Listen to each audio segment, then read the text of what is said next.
ወይዘሮ ቲና ቤቱ የኔ ነው ውጣልኝ ከዚህ ቤት ብላ አባዬን ጎትታ አስወጣችው። ከዛ በኋላ እንግዲህ ዳኒ በፍጹም ይሄ ነገር ሊሆን አይችልም። ተመስገንም በጣም ተደሰተ እሷ እንደዚህ በማለቷ። አባዬ ግን ፖሊሶች አዘጋጅተው ስለነበረ ጉድ ሰሯት ቲናን። እጅ ከፍንጅ ከተመስገን ጋር አንድ ላይ ተያዙ። እሷ እንግዲህ ቤቱን የኔ ነው ከዚህ በኋላ እኔ ብቻ ነኝ የምኖርበት እዚህ ቤት ውስጥ እስከ ዛሬ እኔ ስለሆንኩ ነው ዝም ያልኳችሁ፣ ይሄ ቤት ለእኔ እንጂ ለእናንተ አይገባችሁም ብላ ስትወሸክት ከርማ እንግዲህ እንደምንም ብላ ዛሬ የራሷ አደረገችው ማለት ነው። ነገር ግን አባዬ ጥሩ ወጥመድ አዘጋጅተውላታል። እሷ የያዘችው ወረቀት በሙሉ ፎርጅድ ነው። አባዬ ጋር ደግሞ ትክክለኛ ዋናው ነው ያለው ኦሪጂናሉ። እናማ ከዚህ ቤትማ ማውጣት እወጣለሁ፣ ግን ተመልሼ እገባለሁ። ደግነቱ ወይዘሮ ቲና በመጣሹ እግርሽ ተመልሰሽ ትወጪልኝ ከቤቴ። ይሄ ቤት እኮ የኔ ነው አልኩ። አሰማም እንደ ሽማግሌው ጆሮ አይሰማም ወይስ አውቀህ ነው እኔን ለማን እናደድ ብለህ ነው? አሁን ይሄ ቤት የኔ ነው ብያለሁ እኮ አይሰማም? በምንኛ ቃል ልንገርህና ትሰማኛለህ አለችው ሴትዮ። እንግዲያውስ እኔም ልንገርሽ፣ አንቺ ያሽ ወረቀት ፎርጅድ ነው፣ እኔ ጋር ደግሞ ኦሪጂናሉ አለ። ተው እባክህ፣ ከዚህ በኋላ ቲና ትሸወድልኛለች ብለህ አስበህ እንደሆነ ተሳስተሃል። ይሄ ቤት የኔ ብቻ ነው፣ ይሄ ያስኩት ኦሪጂናል ነው አለችና ግጥም አለች። ከዛም ፖሊሶቹ አንቺ ሴት ተረጋጊ፣ በተደጋጋሚ አንቺ ላይ መጥሪያ ቀርቦብሻል፣ እናም ክስ ተመስርቶብሻል። የአሁኑ ግን የመጨረሻሽ ይመስለኛል። እናም ብትረጋጊና ነገሮችን ቆም ብለሽ ብታስቢ ነው የሚሻልሽ አላት። እንዴ ቆይ ለምንድን ነው ካለው ሰው ጋራ ሁሉም ሰው የሚቆመው? ከተበዳይ ጎንም መቆም አለባችሁ እንጂ ስትል ጭራሽ መልስ መለሰች ለፖሊሱ። ማን ነው ተበዳዩ? እኔ የዚህ ቤት ምራት ነኝ። እንደ ምራትነቴ ደግሞ ውርስ እፈልጋለሁ። ማለት ውርስ ማለት ምን ማለት ነው? የማንን ውርስ ነው አንቺ የምታገኘው? ማለትም ባልሽም በህይወት አለ፣ የባልም አባት ደግሞ አንቺን አይመለከትሽም። ይሄ ውርስ ማለት የቤተሰቦችሽ ሲሆን እንጂ የባልሽን ቤተሰብ ውርስ እንዴት አንቺ ትወርሻለሽ? በምንኛ ልጅ አልወለድሽ፣ በምንኛ መልኩ ነው ላንቺ የሚገባሽ አላት። ከዛ በኋላ ሁሉም ሰው ካለው ጋራ ነው። እኔ ማን አጠገቤ ይቆምልኛል? ዞር በይ። ለእውነት ነው የቆም ነው እኛ እንዳንቺ ለማጭበርበር አይደለም። ምን አጭበርባሪ ነሽ አንቺ? ጭራሽ ሽማግሌውን ከቤቱ ጎትተሽ ልታቶቹ ትሞክራለሽ እንዴ? ቆይ ምን አልተማርሽም እንዴ? የአንቺ ትምህርት ምኑ ጋር ነው ታዲያ? አየሽ፣ እሱ በለጠሽ እውቀት ስላለው ሰው እድሜው ትልቅ ስለሆነ አይደለም። ዋናው ነገር ጭንቅላት በትክክል ከሰራ ከብዙ ነገር ይደርሳል። አንቺ ግን ምንም አስተሳሰብሽ ራሱ የወረደ ነው አላት። ከዛም ልጅቱ በጣም ደነገጠችና ወረቀቱን አገላብጣ ስታየው ወረቀቱ እንዳለ ማተቡ ምኑ የተመታው በፎርጅድ ነው። እናማ ይሄ ቤት ላንቺ እንዴት ሊሆን ይችላል? እስኪ ይሄን ብቻ ንገሪኝ። ማለቴ የዚህ ሰውዬ ፍርሚያ የለ ወይ የባልሽ ፍርሚያ እዚህ ላይ የለ እና ታዲያ በምን መልኩ ነው ላንቺ የሚሆነው ይሄ ቤት? እነኚህ ሰዎች አልፈረሙበትም። በጣም ተናደደች፣ ራሷን ነጨች ስኪና። ለማንኛውም አሁን ነገሮች እስከሚጣሩ ድረስ በእኛ ቁጥጥር ስር ነሽ። ወደዚህ እላለሁ ወደዛ ማለት የለም። ሽማግሌውን ታይ ወደ ቤቱ ይግባ። በገዛ ቤቱ ጎዳና ልታሳድሪ ነው እንደ ቤቱ። አንቺ ግን ቤተሰብ የለሽም። ቆይ እንዴት ማለት በእድሜሽ ከፍ የሚል ሰዎችን ማክበር አልለመድሽም እንዴ? በእውነት በጣም እንጃ፣ ለአንቺ በጣም ነው ያፈርኩት አላት ፖሊሱ። እሷ ጭራሽ የማፈር ምንም የላትም። በእሷ ጦስ እንግዲህ የውዳኔም ነገር ውስጥ ችግር ውስጥ ከተዋለች ማለት ነው። ተመስገን ተብዬውም ዳኒ ደብድቦታል ዛሬ። እንግዲህ ትሁትን ለማዳን ብሎ ነበረ እሱም ይሄ ውዝ ውስጥ የገባው። አባዬም ትሁት እንዴት ታጭበረብርኛለሽ? እንዴት ከጀርባዬ ትወግኛለሽ? እኔ ከጎንሽ ቆሜ አይዞሽ ልጄ፣ ሁሉም ነገር በጊዜው ይሆናል፣ አንቺ አትጨነቂ፣ አንቺ ደህና ከሆንሽ ሁሉም ነገር የማይስተካከል ነገር የለም፣ ሁሉም ይስተካከላል እያልኩሽ፣ አንቺ ግን ከጀርባዬ ወጋሽኝ አይደለ? ሰው ብታጪ እንዴት ከቲና ጋር ትሰሪያለሽ? ከቲና ጋር ተተባበሪብኛለሽ እንዴ? ኧረ አባዬ፣ እኔ ስለምትለው ነገር ምንም የማውቀው ነገር የለም። እውነት አታውቂም ቲና?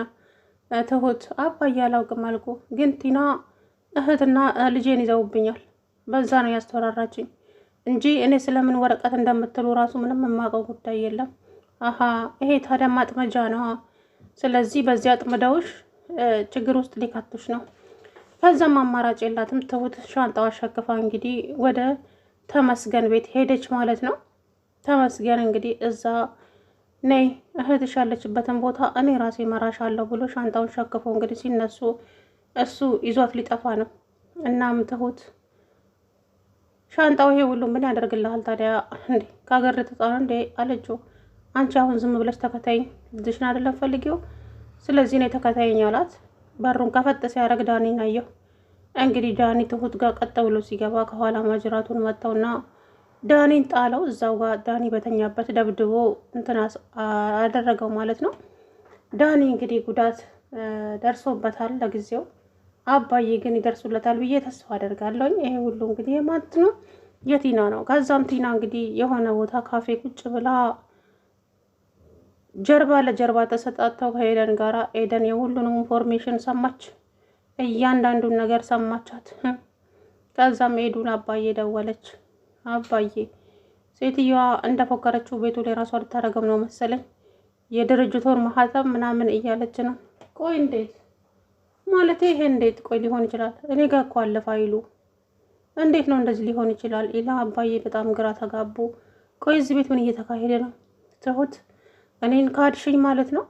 እኔ ሁሌም ካጠገብሽ ነኝ እያልኩኝ እንዴት እኔን ትክጅኛለሽ? እውነት ይሄንን አድርገሽው ከሆነ መቼም ይቅር አልልሽም እያለ እንግዲህ አባዬ እውነት ለመናገር ባዘኔታ ነበር የገለጹት። ከዛም እንግዲህ ትሁት አባዬ በቃ ልሄድ ነው ሲሉ አባዬ አዝናውባት ስለነበረ ቻውም ምንምም አላሏትም። ግን ስትሄድ በጣም ከፋቸው። ይሄ ነገር ልክ ይሆን እንዲያደረግኩት ማለት ልጅና ለአውሬ አሳልፌ ሰጥቻት ይሆን እንዴ እያሉ አባዬ አታስብ አንተ፣ እኔ እከተላታለሁ፣ አንተ እዚሁ ሁን አለው ዳኒ።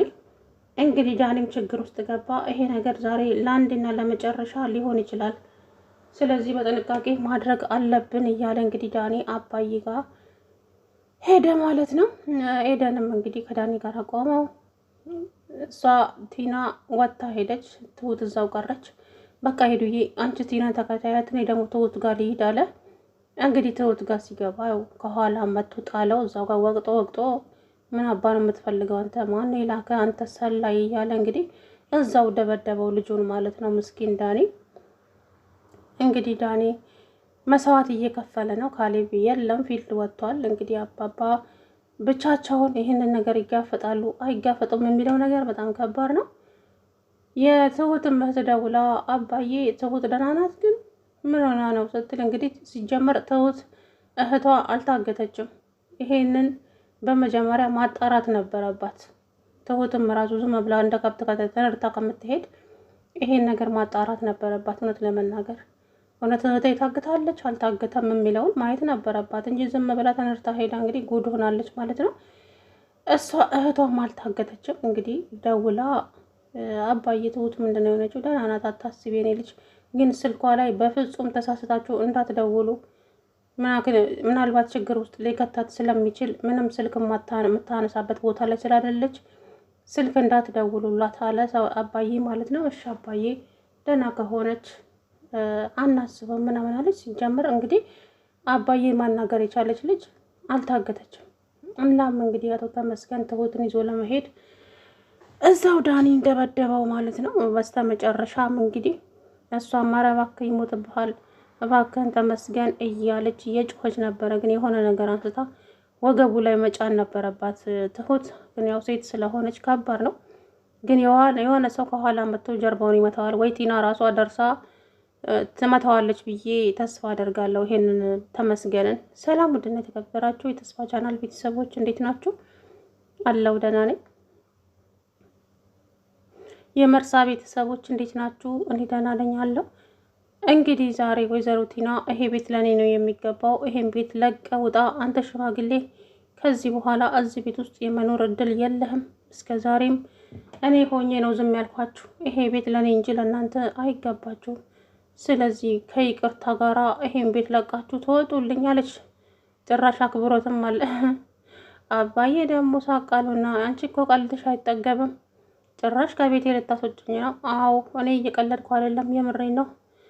እኔም ቀልድ በዚህ ሰዓት ምን አይነት ቀልድ ይቀለዳል ብለሽ ነው? አንቺ ግን ሁሌ እንደቀለድሽ ነው የምር። የአንቺ ቀልድ ደግሞ በዛ አላት አባዬ።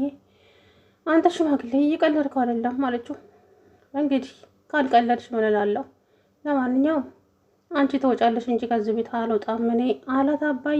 ከዛም ፖሊሱ ሴትዮ አታፍሪም እንዴ? ሰውየውን ከቤት ውስጥ የት ልታስወጪው ፈልገሽ ነው? ይሄ ቤት የኔ ነው፣ ምን ማስረጃ አለሽ? ይኸው ብላ ስታሳይ እንግዲህ በሙሉ ፎርጅድ ነው የያዘችው። አባዬ ግን እውነታው እሳቸው ጋር ስላለ ወደ ቤታቸው አባዬ ገቡ። እሷ ደግሞ ለጊዜው ሁሉም ነገር እስከሚጣራ ድረስ በእኛ ቁጥጥር ስር ነሽ አላት። ይዟት ሄደ ማለት ነው። ሻንጣዋን ሸክፋ እንግዲህ በጣም ነው የምታሳፍረው ቲና የምትባል ሴት።